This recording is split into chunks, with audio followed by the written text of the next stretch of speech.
봄날이 왔습니다. 봄날이 또 언제 갈지 모르는데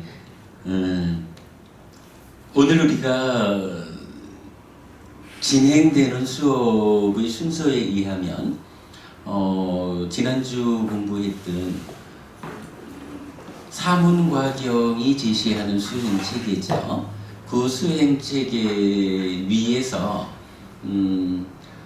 디가니까야의 한 10개 정도의 경전이 제시하는 특별한 주제들, 이 부분을 시작하기로 했거든요. 조금 있다가 그 주제를 본격적으로 들어가기로 하고, 우선은요, 본 수업에 앞서서 두 가지 이야기를 좀 하고 넘어가려고 합니다. 우선 한 가지는 상류타 니카야의 세 번째 상류타가 꼬살라 상류타예요. 꼬살라라고 하면 부처님 당시 인도에 있던 16대국 이렇게 16개의 나라를 말하지만, 그래도 그 중에 가장 큰 두 개의 나라 이러면은 빈비사라 왕이 다스리던 마가다고, 마가다구 빈비사라 왕의 이제 아들이 누구냐 하면, 또 지난주 우리가 공부했던 그 부처님한테 부처님 따라 출가하면 어떤 결실이 있습니까? 라고 질문한 아자타사또 외대히 떴다. 이제 그 아버지인 그 빈비사라 왕을 죽이고 왕이 된 사람이죠. 이제 그렇게 이제 나타나는 거고, 그 다음에 또 하나의 강대한 나라가 꼬살라국인 거예요. 지금 꼬살라 상류타의 주제가 되죠. 빈비사라 왕, 그러니까 마가다의 빈비사라 왕 같으면 뭐 다 잘 아시지만은 부처님한테 그 중림정사 최초의 절을 지어서 공양한 보시한 왕이고, 워낙이 그 부처님하고 가까운 큰 제자죠. 그런가 하면 사실은 이 꼬살라라는 이 나라의 왕, 빠세나디 왕이죠.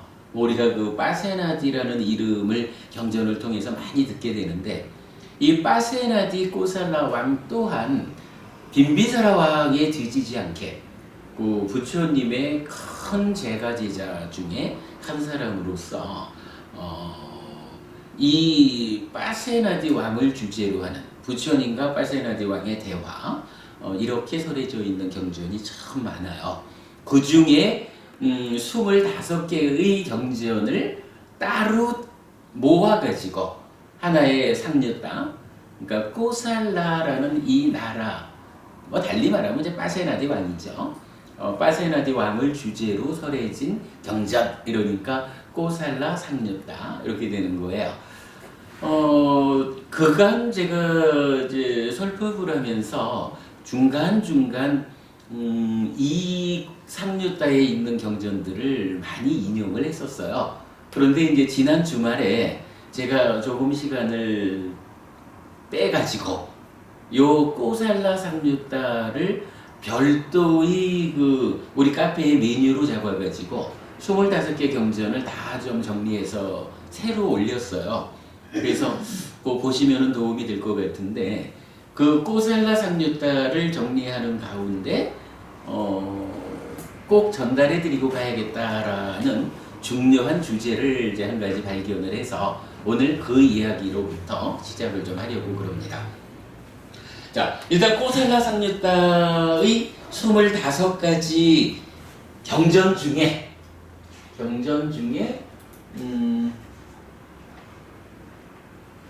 네 번째로 나타나는 사랑하는 자 경이라는 경전의 이야기를 먼저 좀 보려고 합니다.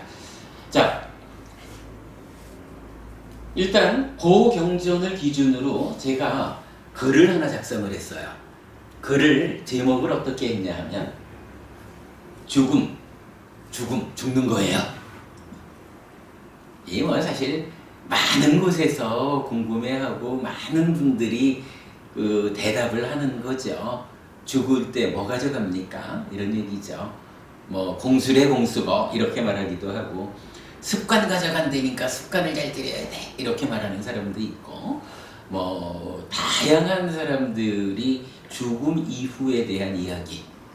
물론 뭐 당멸론자들의 입장에서는 죽음은 끝인데 가져가기 뭘 가져가? 가는 것도 없는데 이렇게 말하는 분들도 있지만, 그러나 일단 부처님 가르침에 의해서 죽음 이후의 이어지는 삶에 대해서 우리가 바르게 알아야 한다라는 부처님의 제자된 입장에서 죽은 다음에 어떻게 되는 거지? 뭐 가져가지? 하는 부분에 대한 관심은 지대한 거죠. 그 부분 요번에 꼬살라상유타를 정리를 하면서 그 중에 죽으면 무엇을 가지고 간다고 하는가 하는 이야기를 정리를 해본 거예요. 자, 제목을 이렇게 잡았습니다. 죽음, 그때 그는 무엇을 가져가는가? 죽음 이후 다음 생으로 가져가는 것은 무엇입니까? 몸과 마음의 관계에 의한 12연기 또는 마음의 메커니즘으로 설명되는 윤회를 이해해야 답할 수 있는 문제입니다. 사실 그렇죠. 우리가 마음의 메커니즘을 밝히는 공부를 하고 있고, 이것이 그대로 번호만 매기면 12연기다 이렇게 설명되고 있죠.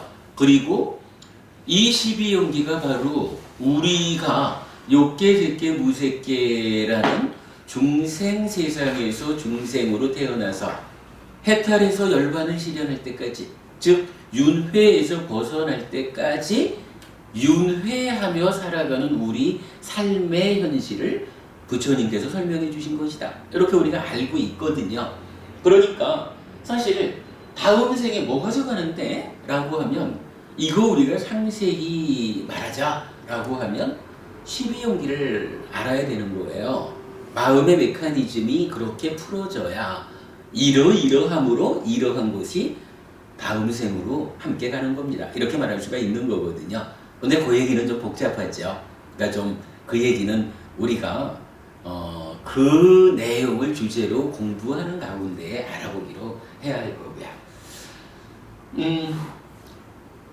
일단은 그래도 그렇게 윤회를 이해해야 답할 수 있는 문제다라는 데서 최근에 제가 부산법회하고 서울법회에서 설법한 두 가지 내용을 참조로 소개했어요. 한 가지는 머문 시계 속성으로 이해하는 윤회의 메커니즘이라고 해서 몇 주 전에 부산법회에서 설법한 내용이고요. 그 연결해놨고요. 또 하나는 또 몇 주 전에 서울법회에서 그 법회한 내용인데, 업의 개념에서 괴로움의 두 번째, 고의 발생 메커니즘, 이렇게 이제 두 가지의 설법 내용이 우리가 죽은 다음에 어떻게 되는 건데 하는 이야기를 그런 관점에서 좀 직접적으로 설명한 설법이에요. 그러니까 여러분 시간 나시면 보시고요. 그러나 뭐 이제 오늘 주제는 우리가 그 얘기를 하려는 거는 아니죠. 그래서 이제 일단 이렇게 소개는 하고 있지만 오늘 주제는 다르다. 그런데 이 문제에 대해 간략히 답하는 경전을 보았습니다. 오늘 이야기 이거죠. 간략히 답하는 경전. 그래서 3번 상류따, 즉 꼬살라 상류따의 네 번째 경전인 사랑하는 자 경은 이렇게 말합니다. 만일 자신을 사랑스럽다 여긴다면 자기를 악에 질매어서는 안 되나니, 나쁜 짓을 거듭거듭 많이 짓는 자는 행복을 얻기가 쉽지 않네. 모든 것 끝장내는 저 죽음에 붙들려 인간의 상태를 버릴 때에는 참으로 무엇이 그 자신의 것이며, 인간의 상태를 버릴 때, 죽을 때 이 얘기죠. 그 죽을 때가 되면 무엇이 죽는 자 그대의 것이냐, 요거죠. 참으로 무엇이 그 자신의 것이며 그때 그는 무엇을 가져가는가. 좀 경전이 이렇게 개성을 읊어주고 있는 거예요. 요거 우리가 오늘 주제로 삼은 요 관심사를 그대로 말해주고 있는 거죠. 다시 보자면, 인간의 상태를 버릴 때에는 참으로 무엇이 그 자신의 것이며 그때 그는 무엇을 가져가는가. 예를 들면 그림자가 그를 따르듯 그때에 무엇이 그를 따라가는가 이랬어요. 죽어야만 하는 인간은 여기 이 세상에서 공덕과 죄악 저 둘을 짓나니 이것이 참으로 그 자신의 것이며 그때 그는 이 둘을 가져가도다. 예를 들면 그림자가 그를 따르듯 그때에 이것이 그를 따라가도다. 그러니까 죽는 그 순간 무엇이 죽는 자 그대의 것이고 무엇이 그대를 따라가느냐라고 할 때 공덕과 죄악이라고 하는 요 두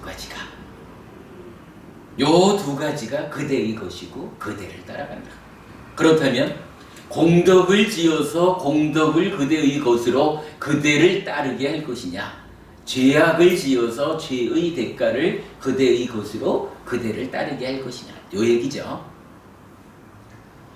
그러므로 유익함, 선을 지어야 하나니 이것이 존재들의 미래의 자신이라 살아있는 모든 생명, 모든 존재에게는 공덕이 저 세상에서의 기반이로다. 이렇게 말했어요. 빨간 글씨로 좀 굵게 표현을 해봤는데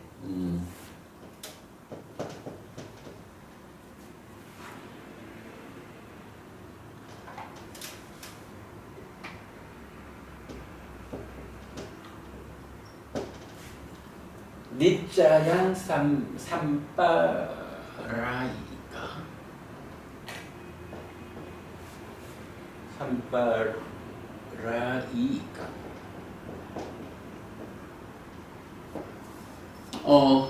지금 사실은 이제 여기서 가장 큰 의미가 그거죠. 공덕과 죄악이라고 하는 두 가지가 죽은 자 그대의 것이고 그대를 따라간다. 이래가지고 그것이 뭐냐 하면 존재들의 미래의 자신, 너의 다음 생에 너를 구성하는 너 자신이 무엇냐? 바로 그거다. 이렇게 말해주는 거죠. 요거 그러니까 그 빨리어 원어가 그 존재들의 미래의 자신 이렇게 번역된 요 번역의 원어가 니짜양 삼빠라 이깡이에요. 근데 이때 요 니짜야라고 하는 말이 accumulation, heaping up 이러니까 대략 이게 뭐 무더기, 집적 이런 의미로 보면 되겠죠. 요거 무더기다, 어떤 덩어리 진 거다, 요거 다른 표현으로 하면 뭐가 돼요? 온이라는 말과 같은 의미가 되겠죠. 그죠? 온. 그리고 삼파라이까는 뭐냐 하면 belonging to the next world 이랬어요.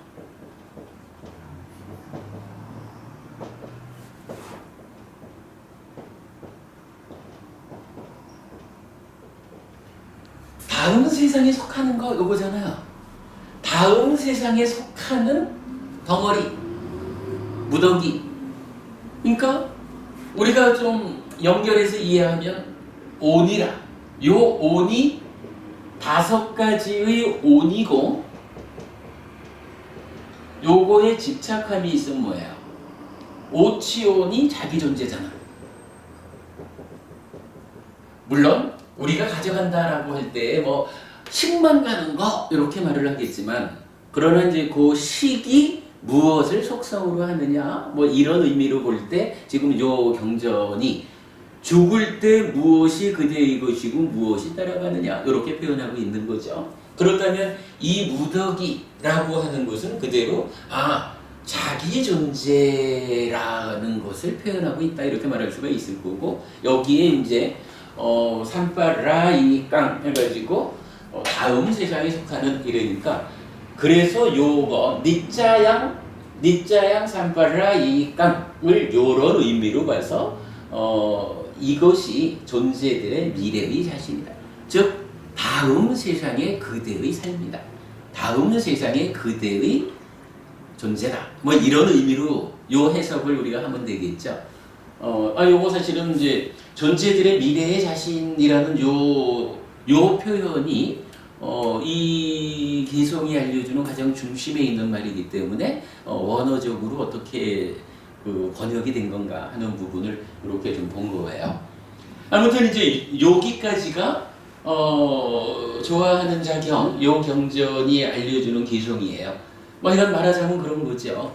죽는다라고 하면 뭐 보통은 말하기를 공수래 공수거, 그래서 빈손으로 왔다 빈손으로 간다 이렇게 말하기도 하고, 단멸론자들의 입장에서는 죽음은 끝이지 다음 세상으로 넘어가는 것도 없는데 뭘 가져가, 이렇게 말할 수도 있는 거고, 뭐 다양한 사람들이 다양한 견해를 죽음 이후에 대해서 말할 수 있지만, 이렇게 우리가 뭐 이제 복잡한 교학적 설명 이전에 경전에서 우리가 궁금해하는 바로 요 주제 뭔가요?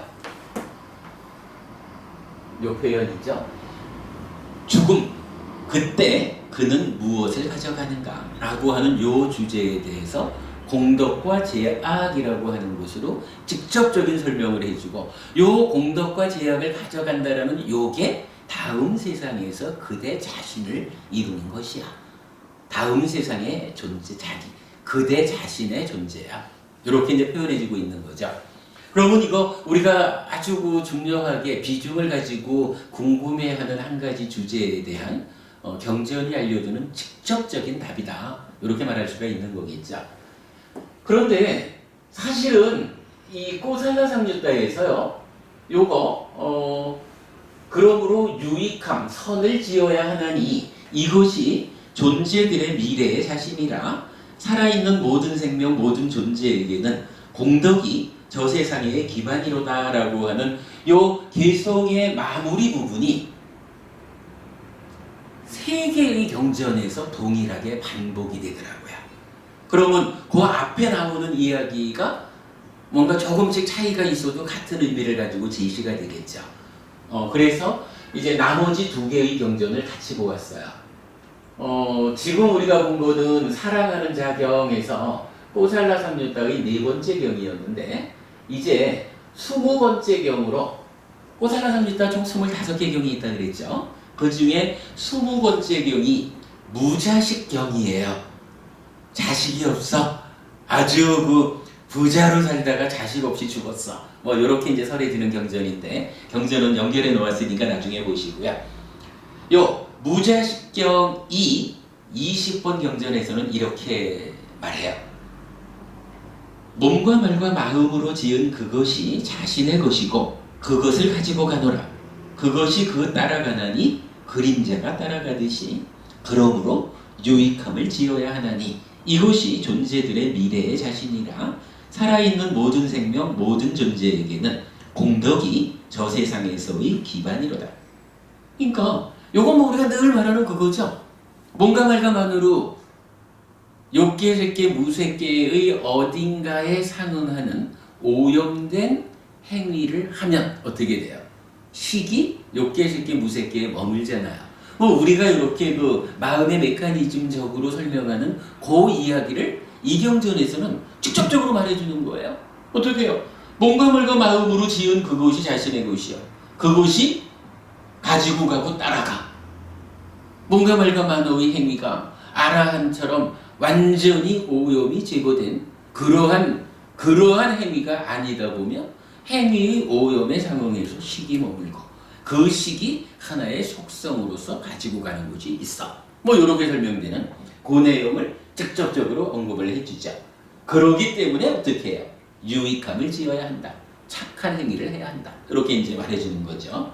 어쨌든 이것이 존재들의 미래의 자신이다. 공덕이 저 세상에서의 기반이 된다. 지금도 행복해야 되지만 다음 세상에서도 행복하자라고 하면 공덕을 지어서 그것을 내 것으로 하고 그것을 따라오게 해야 다음 세상에서 내가 살아갈 때 참 마른 땅에서 불편치 않게 편안히 살아갈 수 있는 기반이 된다. 이렇게 말해주는 거죠. 뭐 동일한 이야기가 그러니까 공덕과 제약이라는 데서 뭔가 말과 만어로 지은 행위, 이렇게 이제 조금 변형돼서 설명되고 있고요. 그 다음에 이제 세 번째로는 22번째 경은 이제 제목이 할머니 경이에요. 꼬살라국의 빠세나디 왕의 할머니가 죽어가지고 빠세나디 왕이 막 슬퍼할 때 부처님이 들려주는 말씀이거든요. 자, 여기에서도 조금 다르게 나타나요. 모든 중생 반드시 죽게 될 것이니 목숨이란 죽음으로 끝나기 마련이라. 끝나기 때문이라. 요거는 그냥 사실을 알려주는 거죠. 빠세나디 꼬살라 왕이 막 슬퍼가지고 부처님, 내가 나라의 절반을 떼어주고 그래도 할머니를 지킬 수 있었으면 내 할머니를 지켰을 건데 그러나 내가 할 수 있는 일이 없었습니다. 뭐 이렇게 아파할 때 모든 중생은 반드시 죽게 되는 것이니 목숨이라는 것 자체가 죽음으로 끝나는 것이다. 이렇게 이제 알려주시는 거죠. 이렇게 사실을 이야기하고는 이제 업에 따라 중생들은 제각각 갈 것이니 공덕과 사악함의 결실대로 가리라. 악업 지은 중생들은 지옥으로 갈 것이고 공덕 지은 중생들은 선처로 가리로다. 그러므로 유익함을 지어야 하나니 이것이 존재들의 미래의 자신이라. 살아있는 모든 생명 모든 존재에게는 공덕이 저 세상에서의 기반이로다. 이렇게 말하셔요. 그러니까 첫 번째 경에서는 공덕과 제약이라는 두 가지로 딱 제시를 해줬고요. 두 번째 경에서는 몸과 말과 만호의 행위 이렇게 제시를 했고요. 이제 세 번째 경 할머니 경에서는 업에 따라 중생들은 제각기 간다 라고 해서 그냥 업인과보로 업을 어떻게 짓느냐에 따라서 자기가 지은 업의 결과로 제각각 자기의 다음 생을 찾아간다. 이렇게 알려주는 거죠. 그러므로 우리는 어떻게 해야 되느냐? 공덕을 지어야 한다. 공덕이 다음 생에서의 삶의 기반이 된다. 아무래도 우리가 질척질척한 진 땅을 밟고 살아가는 그거보다는 마른 땅에서 불편 없이 살아가려면 지금 공덕을 짓는 이것이 다음 생에, 물론 뭐 공덕 짓는 금생의 행복도 주지만 다음 생에 그야말로 굳건한 삶을 위한 토대, 요것이 공덕을 짓는 것이다. 이렇게 알려주고 있는 거죠. 하여간 요 꼬살라 성류다에 나타나는 경전 세 가지가 우리가 늘 관심 가지고 있는 죽을 때는 어떻게 되는 것일까? 정말로 죽을 때는 빈손으로 가는 것일까? 뭐 이런 부분에 대한 부처님의 명확한 답변, 그죠? 이것이 죽을 그때 그대의 것이고 이것이 그대를 따라간다 라고 해서 공덕과 제약 이렇게도 말했고, 몸과 말과 만호의 즉 신구의 삼업이고, 또한 업에 따라 자기가 지은 업의 과로서 갈 길을 찾아가게 된다. 그러므로 이러한 업들이 쌓여가지고 다음 생의 나를 만드는 것, 즉 존재들의 미래의 자신, 이렇게 표현한 그런 것이니 다음 생의 나라는 존재가 괴로움 가득한 존재가 아니라 행복 가득한 존재이기 위해서는 어떻게 해요? 오직 공덕이, 몸과 말과 만호로 짓는 선한 행위가, 공덕의 행위가 다음 생의 내 삶의 기반이 되어주는 것이다. 이렇게 공덕이 저 세상에서의 기반이로다. 이렇게 말해주는 거죠. 이 내용 우리가 아주 간결한 요점으로 기억하고 있어야 되겠죠. 뭐 상세한 내용이야 뭐 마음의 메커니즘을 통해서 12연기를 풀어내는 이것으로서 더 잘할 수 있을 거고요. 여기에 이어서 한 가지를 좀 더 보려고 그래요. 이제 우리가 몸과 말과 만으로 좋은 행위를 하자. 달리 말하면 공덕행을 짓자. 공덕을 만들자. 요거 공덕을 짓는 일을 해야 된다라는 필연성이 생겨났죠. 그러면 뭐 우리가 아는 거지만 공덕행이라는 건 어떤 게 있죠? 정해보니 공덕행 이러면 어떤 게 있어요? 시기하고 무시하고 수행. 그렇죠. 그거 우리가 말하는 세 가지 공덕행 이렇게 나오죠. 뭐 하여간 뭐 쉽게 말하면은 5계를 지키는 것이고 고시하는 것이고 수행하는 것이죠. 뭐 5계를 지키는 삶, 요거 뭐 그대로 내 삶의 지어고 수행한다라는 거 우리가 조금 다른 측면에서 볼 수 있고, 우리가 그냥 제가 제자들의 세간의 삶 가운데에서 공덕을 짓자라고 말할 때는 사실은 대표적으로 나타나는 것이 세 가지 공덕행 중에 보시가 되는 거죠. 요 보시라는 공덕행을 놓고 참 많은 경우에 고민하는 것이 그거예요. 어디에 보시를 해야 합니까? 온열부부님, 어디에 보시해야 되나요? 또는 사실은 또 거기에 이어서 또 한 가지 질문을 하게 돼요. 내가 어디에 보시를 할까의 측면도 있지만 사실은 이제 이게 현명한 사람 같으면 같은 맥락이어야 하지만 어디에 보시하는 것이 큰 결실을 가져옵니까? 내가 똑같이 하나의 보시행을 하더라도 어디에 할까라고 선택이 필요할 거고 현명한 사람이라면 야 내가 선택한 요 자리에 여기에다가 보시를 했더니 이만한 100이라고 하는 결과가 공덕이 생겨나는데 이거를 이쪽에다 하니까 1000이 생겨나네. 이러면 어떠해야 맞을까? 기본적으로 이거는 초등학생도 할 거예요. 똑같은 나의 행위가 100의 결과를 만들 수도 있고 1000의 결과를 만들 수도 있다 하면 이게 공덕행을 짓는 거니까 나쁜 게 커지진 않겠죠. 미래의 우리 삶의 기반이 되는 이러한 공덕이 100이 생기는 방법이 있고 1000이 생기는 방법이 있다면 운열부부님 어디다 해야 돼요? 이거 우리 당연한 거잖아, 그죠? 이 당연한 거에 대해서 우리가 좀 고민한다면 이제 우리가 부처님한테 여쭤봐야 되는 거예요. 부처님, 누구한테 보시해야 합니까? 부처님, 어디에 보시를 할 때 이 보시행의 결과로 100의 공덕이 생길 수도 있고 1000의 공덕이 생길 수도 있다면 1000의 공덕을 만들어내는 자리는 어딥니까? 라고 우리가 부처님한테 여쭤봐야 되는 거야. 제가 이제 자주 드리는 말씀이지만 사실은 그 얘기하죠. 누구한테 보시해야 됩니까? 라고 하면 공부 잘하는 출가자에게 보시해야 된다. 그 얘기를 이제 우리가 많이 하죠. 그래서 출가한 비구가 의식주와 약품이라고 하는 4가지 필수품을 잘 조달받으려면 어떻게 한다고요? 공부 잘하는 거죠. 교학과 수행이라는 요 공부를 잘하고 있으면 공부만 잘하고 있으면 알아서 의식주와 약품이라는 필수품을 조달해 주는 거죠. 비구가 나에게 이 4가지 필수품을 공양해 주는 사람에게 커다란 공덕이 있기를 바란다 라고 하면 어떻게 해야 된다고요? 동일하죠. 역시 공부를 잘하는 것. 교학과 수행이라고 하는 이 공부를 통해서 자기의 삶을 향상시키는 것이 커다란 공덕을 나를 위해 보시해 준 보시자에게 생겨나게 하는 것이다. 요거 우리가 마침하니까야 4번에서 공부할 내용이다 라고 지난주에도 제가 알려드렸죠.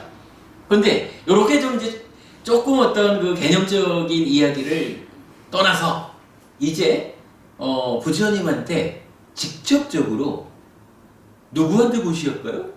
어디에 보시해야 커다란 결실이 있습니까? 라고 질문하는, 여쭤보는 경전이 하나 있는 거예요. 그 경전을 잠깐 보죠. 이 경전은 꼬살라상류따 24번째 경전이에요. 그러니까 25개 경전으로 구성된 꼬살라상류따에서 우리가 관심 가지는 참 여러 가지에 대한 답변이 나타나고 있어요. 그래서 지난 주말에 제가 아무래도 좀 잘 정리를 해야 되겠다 해서 작업을 한 건데 이렇게 죽을 때 어떻게 된다고요? 라고 하는 그 일환으로 공덕을 지어야 한다. 공덕이라고 하는 것은 계를 지키는 것이고 보시하는 것이고 수행하는 것이다.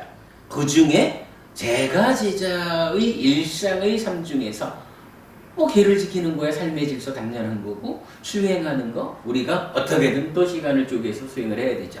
그러나 그 가운데 대표적으로 공덕행이라고 말할 수 있는 보시 요거에 대해서 24번째 경인 궁술경이라는 경전에서 이렇게 나타나는 거예요.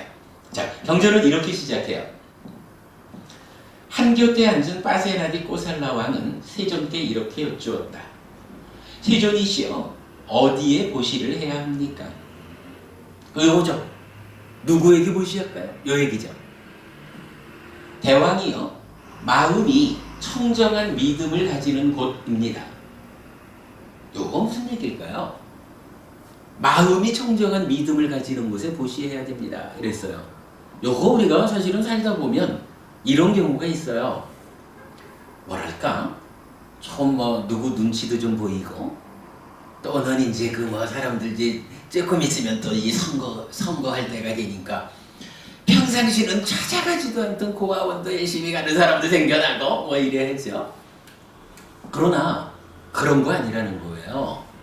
정말로 내가 내 마음에서 그대로 참으로 청정하게 믿음이 우러나가지고 저분을 위해서, 저 스님을 위해서 내가 보시하자. 아니면 참으로 저 어려운 사람을 위해서 내가 보시하자. 이런 참으로 내 마음 안에서 무언가 다른 어떠한 부가적인 것에 끄달리지 않고 참으로 내가 보시해야겠다. 이 보시를 통한 공덕을 지어야겠다. 이런 청정한 믿음이 일어나는 그러한 대상에게 보시해야 한다라고 부처님 말하는 거예요. 타당하죠, 여러분? 이거. 하여간 이거는 지금 우리가 좀 전에 말씀드렸듯이 잘 수행하는 분, 이렇게 다른 경전을 거론하기 이전에 직접적으로 그 대화를 하는 거예요. 어디에 보시를 할까요, 부처님? 이러니까 부처님이 직접적인 답변, 마음이 청정한 믿음을 가지는 곳에 보시하십시오. 이렇게 알려준 거예요. 이건 보시에 대한 특별한 기준이 되겠죠. 자, 이어서 세존이시여, 그러면 어디에 한 보시가 큰 결실을 가져옵니까? 요거는 이제 또 얘기가 다르죠. 어디에 보시할까요? 하는 거하고 누구한테 보시를 해야 그 결실이 큽니까? 이 보시행을 통해서 100의 성과를 거둘 것입니까? 1000의 성과를 거둘 것입니까? 요걸 물어보는 거죠. 이제 부처님 이렇게 답하셔요. 대왕이여, 어디에 보시를 해야 합니까? 라는 질문과 어디에 한 보시가 큰 결실을 가져옵니까? 라는 질문은 다른 것입니다. 대왕이여, 계를 부족한 자에게 하는 보시는 큰 결실을 가져오지만 계행이 나쁜 자에게 한 것은 그렇지 않습니다. 대왕이여, 그렇다면 이제 여기에 대해서 그대에게 다시 물어보리니 그대가 옳다고 생각하는 대로 설명해 보시오. 대왕이여, 이를 어떻게 생각합니까? 그대가 전쟁터에 나가 있고 이제 전투가 막 시작된다고 합시다. 그때 훈련되지 않고 능숙하지도 않고 숙련되지도 않고 경험도 없고 겁 많고 굳어있고 두려워하고 도망다니기 바쁜 끄샤뜨리야 청년이 온다고 합시다. 그대는 그런 사람을 받아들이겠습니까? 그런 사람이 그대에게 필요하겠습니까? 세존이시여, 저는 그런 사람을 받아들이지 않습니다. 그리고 그런 사람은 제게 필요하지 않습니다. 이제 동일하게 훈련되지 않은 도망다니기 바쁜 바라문 청년이, 와이샤 청년이, 수두라 청년이 온다고 합시다. 그대는 그런 사람을 받아들이겠습니까? 그런 사람이 그대에게 필요하겠습니까? 세존이시여, 저는 그런 사람을 받아들이지 않습니다. 그리고 그런 사람은 제게 필요하지 않습니다. 전쟁이 났는데 인도에는 이제 사성계급이 있잖아요. 바라문, 끄샤뜨리야, 바이샤 그러지만 요거 와이샤로 읽는 거죠. 그리고 수드라. 이러면 이게 어떠한 출신, 바라문이면 그저 저기 무서워서 꽁무니 빼는 이런 젊은이라도 어서 오십시오 이래 할 겁니까? 끄샤뜨리야라면 저기 무서워서 꽁무니 빼는 이런 젊은이도 어서 오십시오 이렇게 환영할 겁니까? 라고 물으니까 파세나디 왕이 아닙니다, 부처님. 저는 그렇게 도망다니기 바쁜 그런 젊은이라면 저는 필요로 하지 않습니다. 이렇게 답하는 거예요. 대왕이여, 이를 어떻게 생각합니까? 그대가 전쟁터에 나가 있고 이제 전투가 막 시작된다고 합시다. 그때 훈련되고 능숙하고 숙련되고 경험 많고 겁이 없고 굳어있지 않고 두려워하지 않고 도망다니지 않는 끄샤뜨리아 청년이 온다고 합시다. 그대는 그런 사람을 받아들이겠습니까? 그런 사람이 그대에게 필요하겠습니까? 세존이시여, 저는 그런 사람을 받아들입니다. 그리고 그런 사람은 제게 필요합니다. 동일하게 바라문 청년, 와이샤 청년, 스드라 청년. 세존이시여, 저는 그런 사람을 받아들입니다. 그리고 그런 사람은 제게 필요합니다. 그러니까 이 얘기는 뭐예요? 세간적으로 와, 브라문의 청년은, 바라문의 청년은 뛰어납니다. 끄샤뜨리아 청년은 뛰어납니다. 스드라, 에이, 안 됩니다. 아무리 세간적으로 어떻다 해도 실제로 전쟁에 나가가지고 필요한 사람은 누구냐 하면 저 앞에서 꽁무니 빼지 않고 용감하게 적과 맞서 싸울 수 있는 이런 사람이 필요한 거죠. 사성계고 어디에 속하는 거와 관계없이. 지금 이제 그렇게 얘기를 하면서 이 질문이 뭐냐 하면, 부처님 어디에 보시를 할 때 그 결실이 큽니까? 이렇게 물은 거잖아요. 그러니까 만약 이거를 바라문에게 보시를 해라. 그러면 그 결실이 클 거야. 부처는 이렇게 답하지 않는다는 거죠. 바라문한테 보시를 해도 비유하자면 이 바라문이 전쟁에 나서가지고 꽁무니 빼는 바라문 청년이라면 그거는 공덕이 없겠죠. 뭐. 그러나 수드라 청년에게 보시를 했다 해도 이 청년이 전쟁에 나가서 꽁무니 빼지 않고 용감하게 적과 맞서 싸우는 그런 청년이라면 비유하자면 공덕이 크겠죠. 요런 측면인 거예요. 그래서 지금 부처님은 이제부터 거기에 대한 어떠한 사람이 과연 보시할 만한 그러한 전장에 나서서 용감하게 적과 맞서 싸우는 그런 청년이냐, 요렇게 답을 주는 거예요. 대왕이여, 그와 같이 어느 가문 출신의 사람이든 집에서 나와 출가하여서 5가지 특징을 버렸고 5가지 특징을 갖추었다면 그에게 하는 보시는 큰 결실이 있습니다. 그러면 그는 어떠한 5가지 특징을 버렸습니까? 감각적 욕망에 대한 욕구를 버렸고, 악의를 버렸고, 해태와 혼침을 버렸고, 들뜸과 후회를 버렸고, 의심을 버렸습니다. 그는 이러한 5가지 특징을 버렸습니다. 자, 지금 부처님이 이제 누구한테 보시를 하면 공덕이 큽니까? 라고 할 때 2가지로 구분해서 지금 답을 주고 계신 거죠. 한 가지 측면은 뭐냐 하면 5가지 특징을 버린 사람. 여기서 이제 출가자 이렇게 말을 하고 있지만 이런 5가지 특징을 버린 사람이에요. 그런데 5가지가 무엇입니까? 어떤 5가지를 버린 사람에게 보시할 때 그 결실이 참으로 큽니까? 라고 하니까 지금 뭐를 알려주셔요? 요 5가지 장애죠. 까마찬다하고 진해, 해태, 혼침, 들뜸, 후회, 의심, 요 5가지 장애를 제시하시면서 5가지 장애를 버린 자에게 보시해야 합니다. 그럴 때 그 공덕이 참으로 클 것입니다. 그럼 5가지 장애를 제거했다라는 건 뭘 말하죠?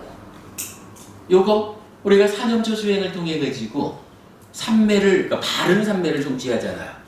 요 5가지 사념초 수행을 통해서 바른 삼매, 초선, 제2선, 제3선, 제4선이라는 바른 삼매를 성취하는 그 과정이 어떻게 돼요? 일단은 사념초 수행을 통해서 마음이 하나로 딱 모아지는 이 과정이 뭐예요? 첫째로 전적으로 해로운 덩어리인 5가지 장애를 제거하고, 그죠? 그 과정이죠. 5가지 장애가 그렇게 사념초 수행에 의해서 제거되면 그 제거되었음을 관찰하면서 어떻게 되나요? 환희, 희열, 경안, 행복이라는 내면의 느낌이 일어나고 이제 행복한 자가 삼매에 든다라고 해서 초선을 성취하는 곳으로 연결되잖아요.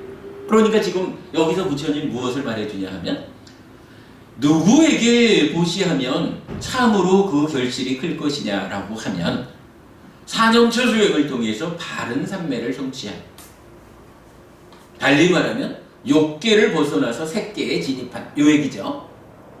5가지 장애를 제거해서 팔정도가 제시하는 정정, 바른 삼매를 성취한 그러한 자가 보시받을 만한 자다. 이러한 자에게 보시할 때 참으로 커다란 결실이 있다. 이렇게 알려주는 거죠. 그리고 이제 이어서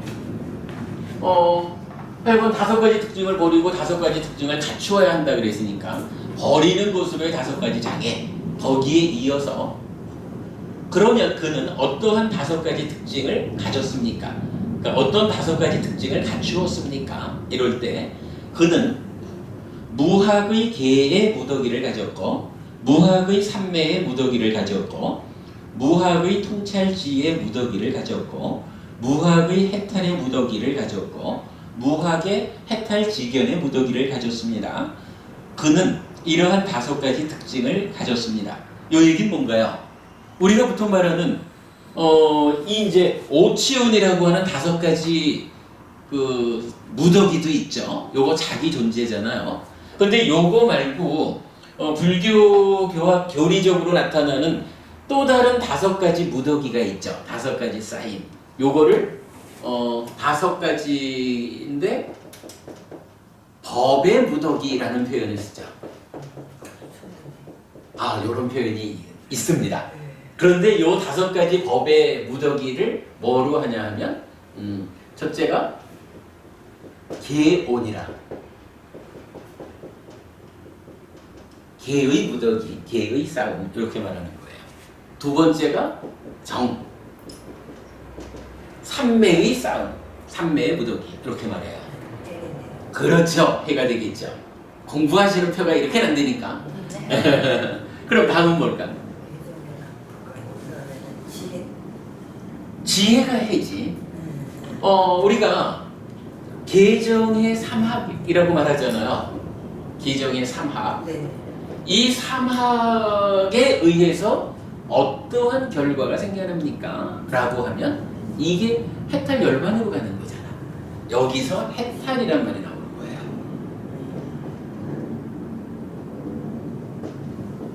해탈온 이렇게 말하거든요. 해탈의 무더기. 그리고 나면 5번째는 뭘까요? 해탈하면 열반인데 그거를 이제 좀 다르게 표현을 하면 해탈하고 나면 해탈했다고 알고 보는 해탈지견이란 말이 나타나죠. 알면서 답을 못하는 이게 그래서 정리가 필요한 거죠. 이렇게 한 번씩 정리를 해야 다음번에 그러니까 꼭 질문에 대한 답하기 위해서가 아니라 그 공부에서의 틀이 생겨나는 거죠. 하여간 색수상행식 오온이라고 하는 오형 집착하면 자기 존재가 되는, 그러나 이거는 뭐 오온 자체를 우리가 나쁘다고 할 건 아니죠. 거기에 집착해서 자기 존재가 되는 거지 오온이라는 것은 그냥 하나의 현상일 뿐이죠. 그러나 이제 이 표현하자면 오온 중에 쉬를 떼어나고 해탈하자라고 하는, 해탈로 나아가는, 윤회에서 벗어나고 열반을 실현하는 고기로 가기 위해서도 5가지의 과정, 5가지 무더기가 있다라고 표현하고, 경전에서는 사실은 많이 나타나는 표현이에요. 법의 무더기 해가지고 계온, 정온, 해온, 해탈온, 해탈지견온 이러고, 요거를 많은 경전에서는 또 이렇게 그 4가지만으로 나타내기도 해요. 계정의 해탈 요것만으로 나타나기도 하고, 또 여러 곳에서는 이제 해탈 지경까지를 포함해서 5가지로 말하기도 해요. 그러니까 이렇게 이제 법의 무더기가 5개가 있다 이런 건데, 지금 이제 이 경에서 이렇게 표현을 한 거죠. 일단 누구한테 보시해야 그 결실이 큽니까? 공덕이 크게 생겨납니까? 라고 할 때 2가지 측면으로, 한 가지는 5가지를 버린 자에게 보시해야 합니다. 그래서 5가지 장애를 버린 자 이렇게 나온 거죠. 뭐 우리는 하여간 수행 체계를 우리가 명확히 이해했으니까 5가지 장애가 버려졌다라고 하면 어떻게 해요? 이제 바른 삼매를 성취했다. 욕계를 벗어나서 색계에 진입했다, 생계를 성취했다. 요 상태인 거죠. 그리고 이어서 5가지를 갖추어야 한다라고 했는데 지금 경전이 그렇게 말하는 거죠. 계의 무더기를 가졌고, 삼매의 무더기, 지혜의 무더기, 해탈의 무더기, 해탈지견의 무더기. 즉 5가지 법온을 갖춘 자 이렇게 된 거죠. 그리고 이경에서는 한 발 더 나가서 무학의라는 말을 써가지고 아라한의 계정의 해탈, 해탈지견이라는 5가지 무더기를 갖춘 자. 한마디로 말하면 아라한한테 보시하면 이 얘기죠.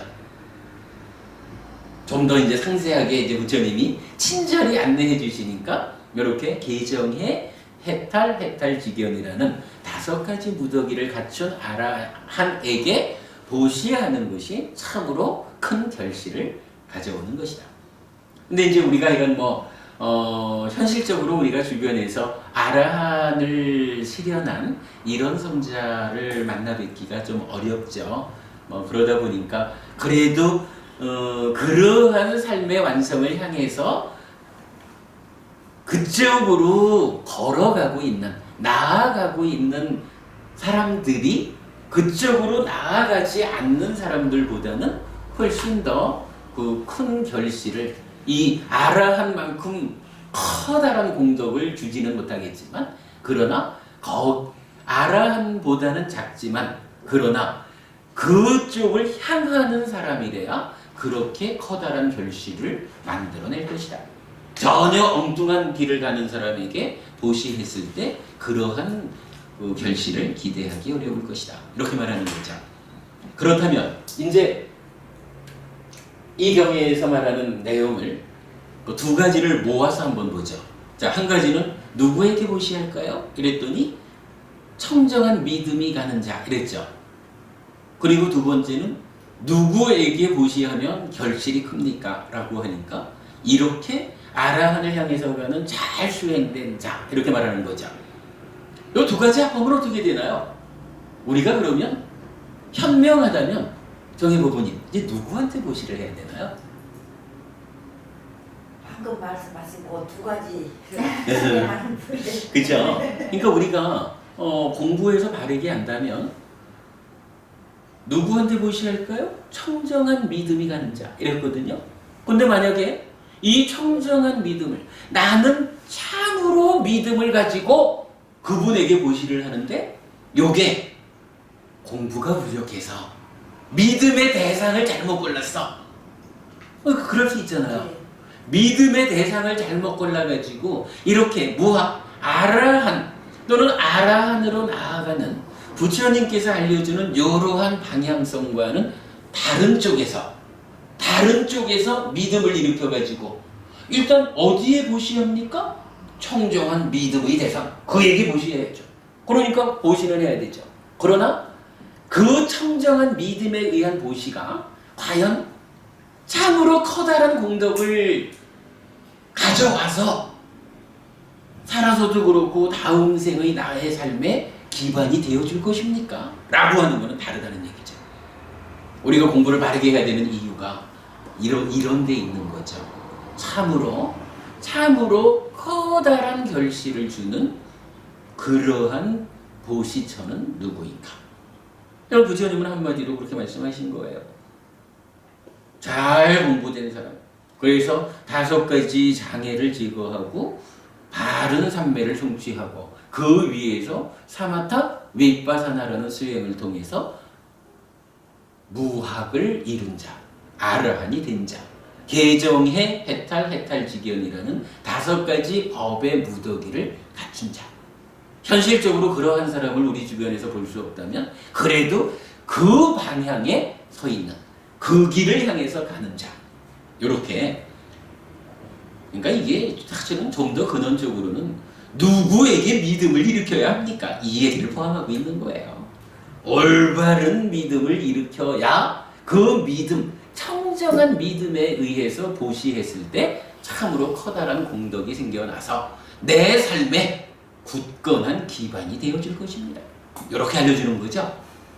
요거 지금 경전 몇 개를 이어서 봤지만 사실 우리가 어떻게 살아야 되는지, 참 이렇게 살다가 죽을 때는 무엇을 가져가는지 거기에 대한 답변하고 그 가져갈 바를 참으로 키우기 위해서 굳건한 토대를 만들어 가지고 가기 위해서는 내가 계도 잘 지켜야 되고 수행도 다 잘해야 되지만 그 가운데 제가 불자의 입장에서 이 보시라고 하는 중요한 공덕행을 놓고 어떠한 믿음에 의해서 누구에게 누구에게 보시할 것이냐, 그럼으로써 참으로 커다란 결실을 일으킬 것이냐. 중요한 주제를 한 가지 다뤄본 거죠.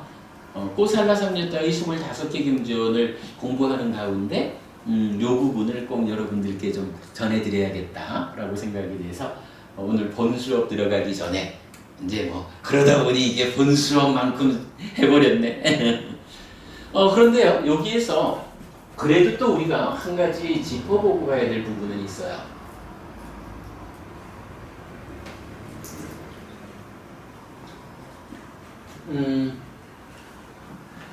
세존이시여, 그러면 어디에 한 보시가 큰 결실을 가져옵니까? 까타빠나 반때 딘낭 마하팔라 이랬어요. 마하팔라 해가지고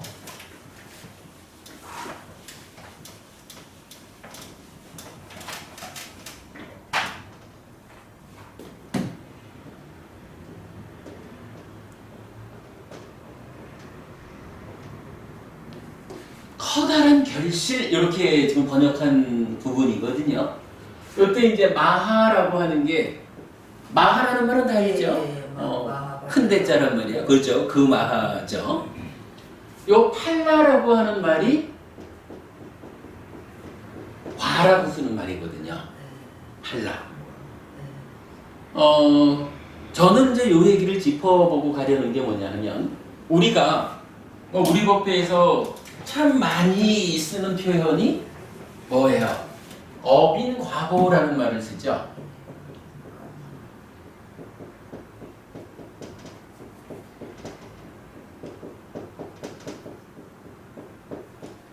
어빈과보, 업은 깜마, 인 이제 해도, 예, 팔라, 보가 뭐죠? 위빠까라는 말을 쓰죠.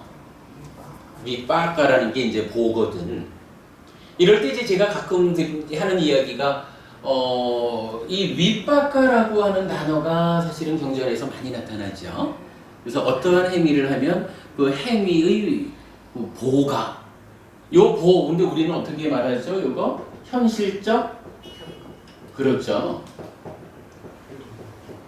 격분 또는 누림 이렇게 말하는 거잖아요. 그런데 요거를 보통 사람들이 말하기를 업을 조건으로 하는 과보 이렇게 과와 보를 구분하지 않고 윗바가로 나타난 거를 과보라고 표현하는 사람들이 많이 있죠. 그래서 우리가 사실은 어빈과보라고 하는 우리 삶의 전개 원리를 과와 보에 대한 명확한 구분 없이 그냥 보라고 번역되는 윗바가를 과보 이렇게 읽어버리면 곤란합니다 라는 얘기를 제가 많이 하죠. 많은 경전에서 업에 의한 윗바가를 말하는데 제가 굳이 꼬집어가지고 거기에 팔라라고 하는 윗바가하고는 다른 것으로의 팔라가 있습니다. 우리 요거 팔라라고 하는 거를 주목해서 팔라와 윗바가가 다릅니다. 그래서 뭐 제가 늘 말하는 이거죠. 뺨을 한번 딱 때렸더니만 상대방한테 뺨 한 대 맞은 그것에 대한 어떠한 안갚음하려고 하는 마음, 뭐 이러한 뭐가 생겨요? 결과가, 그죠? 결과가 생겨났잖아. 그런데 요렇게 기회만 생겨봐라, 뺨 한번 되돌려줄 거야 라고 하는 이런 안갚음으로의 결과, 탈락과가 생겨났는데 살아가는 동안에 사실 우리가 대략 두 가지 방향으로 할 수 있잖아요. 어쩌다가 내가 실수해가지고 네 뺨을 때렸다. 야 미안하다. 정말 정말 미안하다 하고 사과하고 어떤 경우에든 내가 지난번에 이렇게 실수했는데 이 친구가 이렇게 어려우면 내가 이 친구를 거들어 도와줌으로써 미안한 마음을 표현해야지. 뭐 이러면서 비록 한 번 뺨 때리는 행위에 의해서 안갚음하야지라는 결과가 생겨났다 해도 살아가는 가운데에 내가 참으로 다양한 방법을 통해서 그를 위한 미안하고 참회하고 도와주고 이런 행위를 하면 어떻게 돼요? 100이라는 결과가 생겨났지만 현실적으로 나는 10만 겪을 수도 있고 0.1만 겪을 수도 있고 이렇게 우리가 말했죠. 네. 그래서 표현하자면 이 100이라고 하는 소금 덩어리를 작은 물그릇에 던져 넣어가지고 100으로 짜가워하든가 1000으로 그 짜가운 괴로움을 겪든가 요렇게 하는 방법도 있죠. 그러나 지금 말씀드렸듯이 100이라는 결과를 만들었지만 내가 이렇게 사과하고 미안해하고 참회하고 거들어주기 위해서 노력하고 이러다 보면 어때요? 현실적으로 어떠한 조건들의 결합에 의해서 그 대가를 내가 받아야 할 때는 0.1, 10 이렇게 받을 수도 있잖아요. 요거 뭐예요? 한 움큼의 소금을 저기 낙동강물에 던져 넣는 것과 같다. 이렇게 말하는 거잖아요. 우리가 말하는 소금덩이 경의 비유를 응용해서 업장소멸을 이렇게 하는 것이다 라고 말하는 거잖아요. 하여간 그 현실적 겪음의 측면이고 현실적 누림이라는 건 좋은 일을 했는데 좋은 일을 해놓고도 뒤에 가가지고 까불지 마라 이래면은 100이라고 하는 좋은 그 행복거리를 만들어 놓고도 10밖에 행복을 못 누리는 경우도 있고 100을 만들어 놓고도 참 잘 살아가면 1000의 행복을 누릴 수도 있고 이러는 거잖아요. 그래서 어쨌든 이렇게 팔라와 윗바까 과와 보는 분명히 다르다라고 하는 것을 우리가 잘 알아야 되죠. 네. 그런데 이제 이런 이야기를 하려면 사실은 좀 궁하다면 궁한 게 뭐냐 하면 팔라라는 요 과라는 단어가 윗바까라는 보하고 직접적으로 구분돼서 나타나는 경우가 경에 그렇게 많지 않아요. 그래서 우리 카페에 보면은 제가 하나의 경전에서 팔라와 윗바까가 함께 나타나서 두 개가 다른 거다라는 것을 보여주는 경우라든가 이렇게 이제 좀 찾아놓기는 했는데 그래도 사실은 과와 보를 구분해서 이렇게 업장소멸에 대한 논리적인 토대로 삼는 이 일이 쉽지를 않아요. 그런데 지금 이 경에서 딱 뭐라고 말해야 되냐 하면 어디에 한 보시가 그러니까 어디에 보시를 할 때 내가 윗바까 좋은 윗바까를 누리게 됩니까? 이렇게 묻지 않았다는 거예요. 경전에서는 어디에 보시를 할 때 일단은 나의 행위 자체만을 가지고 커다란 결실을 만들어내는 그걸로의 팔라. 어디에 보시할 때 그 결과가 커집니까? 그러면 일단 이 결과를 크게 만들어놔요. 좋은 거로 지금 공덕에 대한 이야기니까 좋은 거잖아요. 100짜리 공덕을 만드는 것보다 1000짜리 공덕을 만든다면 일단은 출발이 좋잖아요. 나중에 살아가는 가운데 이 윗바까로는 우리가 두 개를 보잖아요. 여러 가지 조건들하고 그 시점에서의 행위하고 이렇게 두 개로 보는 거죠.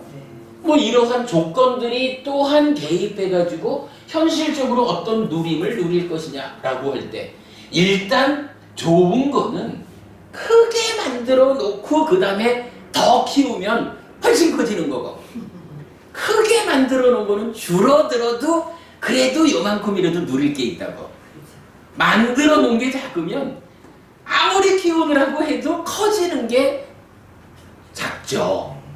요거 작아지기 시작하면 그야말로 맛도 못 보고 그냥 넘어가는 거지 뭐. 그죠? 네. 그러니까 이게 분명히 과라는 거와 보라는 거가 다 중요하죠. 어찌 보면 과보다는 보가 더 중요하다 이렇게 말할 수도 있어요. 왜냐하면은 그렇죠. 현실의 이야기니까. 그러나 이 현실의 이야기를 내가 현실에 좀 더 쉽게 커다란 행복을 누리자. 현실적으로 좀 더 쉽게 괴로움을 제거하자. 업장을 소멸하자. 이렇게 본다면 어떠한 결과, 판라를 만들어내느냐. 그래서 나쁜 결과는 가능한 한 작게 만들고 좋은 결과는 가능한 한 크게 만들고 그래야 그 작은 나쁜 것의 보를 그디야말로 작게 겪을 수 있고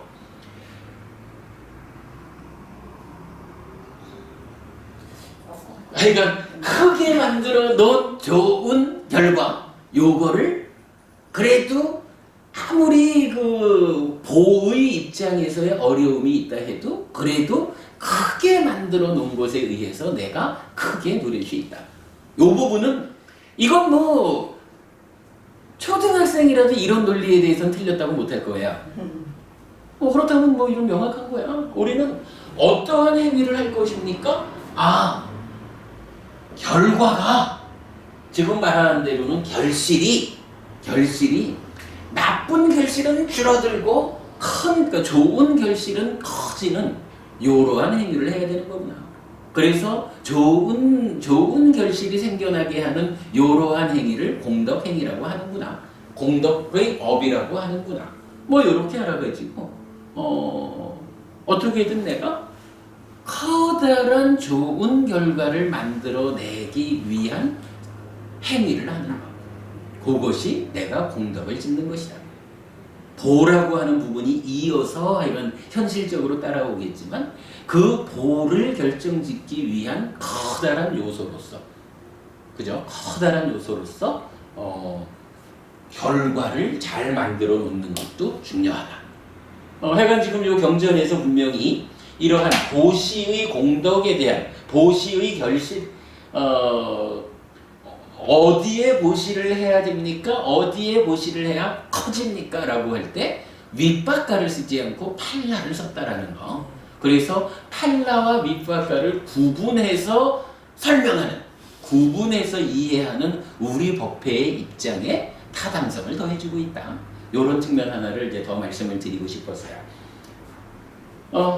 여기까지 말하고 좀 쉬겠습니다. 저기 요 주제에 대한 질문이 있으시면 받겠습니다. 지금 스님께서 지금이 아니고 수시로 우리들이 업장 소멸이라는 이런 네. 얘기를 하고 있잖아요. 그래서 지금 며칠 전부터 지금 업장 소멸이라 하는 이 말에 좀 의문점이 드는 것이 업이 쌓여 있는 그 자체를 업장이라고 한다면은 그 나름대로 보는 그대로 받고 소멸한다는 거는 조금은 이론적으로 안 맞는 것 아닌가 싶은 이런 의문이 들어요. 지금 그 업장 소멸 그러는데 이렇게 보자고 한 거죠. 그 업이라고 하는 것은 이제 기본적으로 한번 업이 지어지면 업에 의해서 생겨난 결과는 그것을 내가 현실적으로 겪든지 누리든지 하지 않으면 네. 사라지지 않는다 네. 라고 말하는 거고, 물론 이제 뭐 마지막에 가서는 아라한을 성취하면 그 업들이 모두 효력을 상실한다, 무효화된다, 이렇게 이제 말하는 거죠. 그럴 때 우리가 업장 소멸이라고 하는 말을 이게 원론적으로는 소멸되지 않는 거죠. 겪지 않는 한 이렇게 말할 수가 있어요. 네. 그러나 불자의 신행의 측면에서는 사실은 이 업장을 소멸하지 못한다 그러면 불교 공부를 해야 되는 커다란 이유가 상실되는 거예요. 그러면 이 업장이라는 것을 어떻게 소멸할 거냐라고 할 때 우리가 그 제시한 그 방법이 뭐예요? 방금도 이제 소금덩이 겸 얘기를 했지만 이게 겪어야 되는 업의 장애가, 즉 업의 결과가 1000짜리가 있다라고 해도 요거를 겪어야 되는, 현실적으로 겪어야 되는 그 상황에서 내가 5계를 지키고 고시하고 수행하는 이런 무량한 삶을 통해서 마치 1000이라는 덩어리의 소금을 낙동강에 던져 넣으니까 낙동강 안에 일단 소금 1000이 들어갔으니까 있기는 있죠. 그러나 낙동강 물이라는 것이 천이라는 요 단위하고는 견줄 수 없이 크다 보니까 이게 뭐 화공적으로 말하는 뭐 ppb 10억분의 1이라든가 뭐 요렇게도 존재하지 못하는 거야. 분명히 그 업의 결과라고 하는 것이 있기는 있는데 지금 나한테 현실적으로 영향을 미치는 조건으로 작용은 했는데 나의 삶이 너무 무량하다 보니까 이 천이라고 하는 것이 이 1억짜리의 커다란 강력한 힘으로 공덕을 지어가는 나의 삶에서 실질적으로는 방해가 되지 않는 거예요. 그거 분명히 와서 건드리니까 업의 장애가 작용은 했지만 그걸로 인해서 내 삶에 그것 때문에 생겨나는 괴로움이 없다라고 하는 그거를 우리가 업장소멸, 불교적인 업장소멸이다라고 표현을 했죠. 그런 측면으로 이해를 해야 되죠. 그렇게 해서 그러면 따지면 이게 그 얘기랑 비슷한 거야. 아라한이 되고 나면 이러한 업들이 다 무효화된다라는 얘기를 금방 했잖아요. 네. 그러면 아라한이 되었다라고 하는 것은 옵시온인 자기 존재가 소멸되었기 때문에 이제 그 업의 장애를, 업의 과와 보를 받을 당사자가 없어져 버려가지고 무효화되는 거잖아요. 효력을 상실하는 거잖아. 그런데 그러한 경우는 아니라 그래도 1000짜리를 갖다가 10억짜리에다가 녹이니까 실질적으로는 요 1000짜리가 어떤 괴로움이라고 하는 효과를 발휘할만 못해. 업의 그 효력이 무효화된다 라고 하는 측면하고 같은 맥락으로 이건 이해할 수 있는 거거든요. 우리가 업장소멸이라는 것을 그렇게 그 업에 대한 과와 보의 법칙성으로 이해를 해야 현실적으로 이 업장의 문제를 해결할 수가 있는 거지. 만약 이거를 이렇게 보지 못하고 어디 가서 제사 지내면 업장이 소멸된다더라 라고 이렇게 가는 거 현실적이지 못하는 거죠. 법원님 다른 말씀이신가요? 다시 얘기하실래요? 표현하는 게 조금 문제가 있다 싶어서 이제 드리는 말씀인데 지금처럼 그거 이제 공덕 세 가지 그 행을 하면은 지금 어차피 있는 이제 모르고 쌓아왔던 그 업장들은 살아가면서 그 세 가지 공덕 행을 하면서 자꾸 사고랄지 모든 행이 바뀌어지니까 바뀌어진다라는 것은 지금부터 내가 새로 지어가는 것이 좋아지는 거고 그렇죠. 과거에 지은 것이 내 삶에 영향 조건으로 개입하는 게 업장이잖아. 그러면 과거에 지은 과거 행위의 결과가 지금 내 삶에 작용하러 왔을 때 그것 때문에 괴로움을 겪지 않는 것, 이게 업장소멸이지. 앞으로 새로이 짓는 업에서 괴로울 결과를 만들지 않는다. 이거는 업장이 아니죠. 지금 내가 올바른 행위를 통해서 업의 장애를 새로이 만들지 않는 거지. 우리가 업장소멸이라는 말을 미래의 업의 장애를 만들지 말자라는, 그래서 그렇게도 표현을 하자면 할 수 있겠네요. 그렇게도 볼 수 있는 거고, 그러나 현실적으로 우리 사회에서 업장소멸이라는 이야기는 내가 전생에 업장이 두터워서 이거 어떻게 좀 하면 벗어날 수 있을까? 이렇게 말하는 과거 행위가 가지고 오는 장애를 말하잖아요.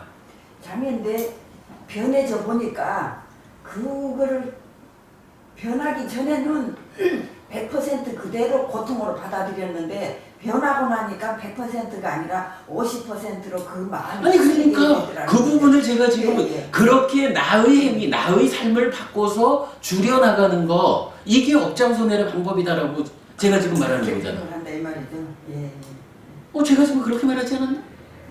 다르게 들으셨어요? 아니요, 그렇게 하는데 이제 소멸이라 하는 것보다 제가 느끼기를 덜 느끼니까 사람이 바뀌었으니까 100% 겪을 걸 50% 그럼 그걸 뭐라고 표현하면 좋겠어요? 지금 그걸 소멸하면은 소멸이라는 말 자체가 없어진다는 말인데 아니야, 그거는 정당해요. 100을 겪어야 되는 상황에서 지금 내가 올바른 삶을 통해서 50만 겪는다 그러면 50이 소멸하고 50만 남은 거야.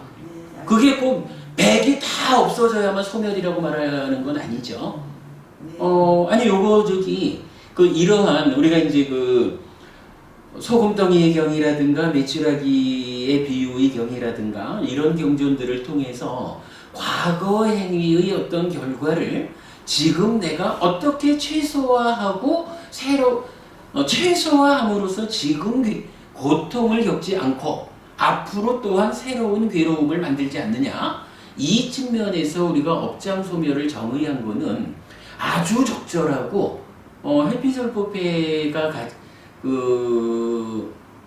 해피설법회가 일군 커다란 성과 중에 하나라고 봐야 돼요. 이 부분은